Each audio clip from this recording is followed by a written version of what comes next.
The South China Sea is experiencing another eventful week as China steps up the pressure in the region with escalations against the Philippines.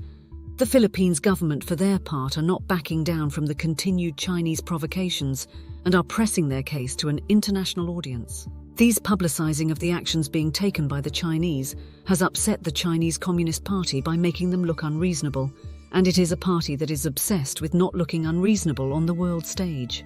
An issue that became apparent this week is that both sides are making alterations to their tactics, but neither is backing down. The question is for both sides and the world to ask is, will these changing tactics make a difference? Or is it a slow path to a crisis that could lead to an escalation? And what many analysts fear is a war that will take place in the most valuable maritime commerce route in the world, and the confrontation will involve the US and China. The more likely outcome is that despite increasing tensions, a war will be avoided between the two countries. The most notable event this week was a confrontation between the Chinese and Philippine Coast Guards and the Chinese maritime militia in the Scarborough Shoal.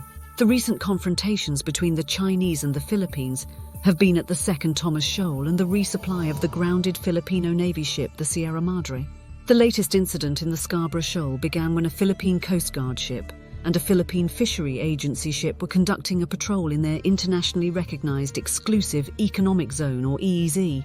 The mission was to provide supplies to Filipino fishermen and to allow them access to the fishery. The Philippine ships were intercepted by 4 Chinese Coast Guard and 6 maritime militia ships that trailed and then aggressively maneuvered to block and slow the Philippine ships.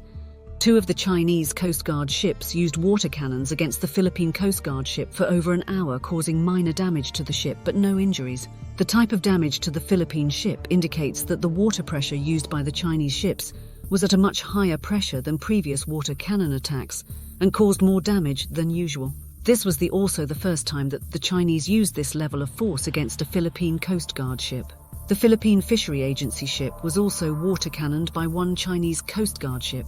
The Philippine ships continued their patrol but appears to not have accomplished their mission in the shoal.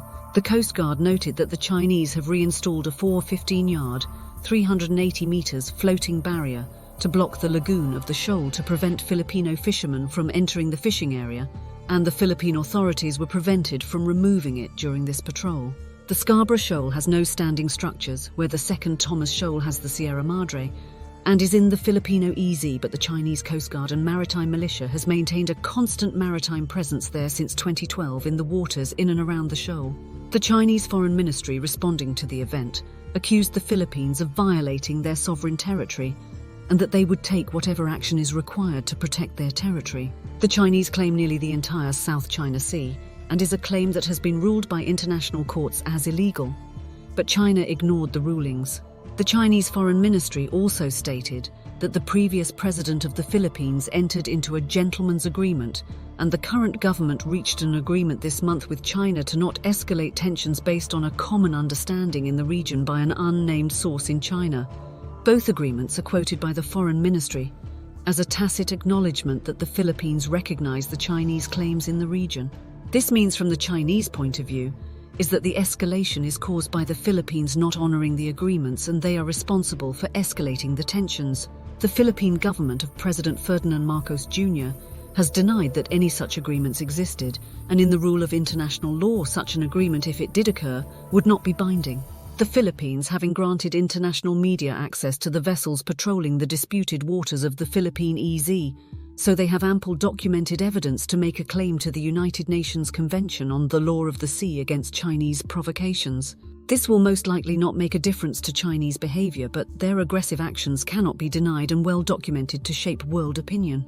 The Philippine Defense Secretary, Gilberto Teodoro, stated that his country will need to not telegraph its missions into the disputed regions within its EEZ. Teodoro said future missions will also need to continue as a matter of national dignity. He did not state what his options were, but it seems clear the intent is to not repeat the same tactics as before because they have become too predictable and easier to counter. Teodoro is correct in his assessment of the situation, but it is an open question is if the Chinese will view the changes as being escalatory. It is assumed these new tactics would also apply to the Second Thomas Shoal. Separate of the Scarborough Shoal incident, the Philippines are currently conducting an exercise with the US and France called Balikatan 2024. This year's version of the exercise involves it taking place in the Philippine EEZ and not along the territorial waters as previous Balikatan exercises. It is also introducing new weapon systems by both the Philippines and the US, and will take place in locations that would conceivably be used against China if they invaded Taiwan. The Chinese have predictably claimed the exercises were provocative, but the exercise is being dictated largely by China's claims and threats over the South China Sea and Taiwan. The Chinese are also spying on the exercises. Balikatan 2024 has 14 nations who are observing the exercise, and China made a point to insert itself, uninvited, into the observer nations' locations. This caused a halt to the live fire exercises that were scheduled for Sunday, April 28th, because the Chinese sent 2 spy ships and 1 frigate to shadow the exercises and interfere with the pre-arranged location of the exercise. This was the only interference in the exercise so far to date, other than the continued presence of the spy ships. The Chinese also sent a research ship into the Philippine EEZ this week. The Chinese-flagged ship was in a stationary position and had not issued a distress call or answered contact attempts from a Filipino Nomad N-22 military aircraft. The Philippines also dispatched a ship to the area to intercept the Chinese vessel and to observe and shadow its activities in their EEZ located south of Taiwan. It is unclear what the purpose of the vessel, but it appears to be collecting data and not on a peaceful research mission, which would also be a violation of the Philippine internationally recognized EEZ. The Chinese are becoming more aggressive and bellicose toward the Philippine government in both the use of water cannons against 2 Philippine government ships. It is also using 2 unsubstantiated claims that they are the victims of the Philippines breaking agreements with China. This claim is twofold in that the claims make the Philippine the treacherous aggressor, and that the claims are tacit acknowledgement from the Philippines of China's claims in the region. Both seem to be highly unlikely, but also, if true, they are still not binding because no signed agreement by either government can be produced. This appears to be another use to enhance grey zone tactics and try to attempt to sway international opinion. The Philippines, for their part, continue not to back down from the Chinese claims and are showing the world the tactics of China that will most likely be put before an international court. The Philippines are also ignoring China's demands that no foreign elements enter the South China Sea disputes. The Balikatan 2024 exercise, in addition to taking place in disputed waters, is introducing 2 foreign elements in the US and France, and the French will also hold a separate naval exercise with the Philippines that is outside of the Balikatan exercises. France and Japan are expected to sign additional defense agreements with the Philippines soon. Defense Secretary Teodoro signaled that Philippines will not back down as a matter of national pride, but that it would change its tactics to make it harder for the Chinese to predict and lead to a act and counteract cycle that could escalate. The tensions in the South China Sea are being escalated by both sides, with the Philippines having the edge because their position in the region and their EEZ are internationally recognized. However, it is unlikely that this will become the flashpoint for a war in the Pacific. China is well aware of the defense treaties between the US and Philippines and Japan and Philippines, and that a war in the West Philippine Sea is not a war China would want due to the proximity of US forces to the Philippines, and that most of the potential combat area would be beyond the Chinese mainland-based air force and would require its navy to operate in hostile waters with little air cover. The Philippines, with their alliances, if they continue to press their advantages, will have the upper hand. The Chinese, on the other hand, cannot risk a war that would be a disadvantage to them and would risk the plan in a dangerous and risky gamble of force projection.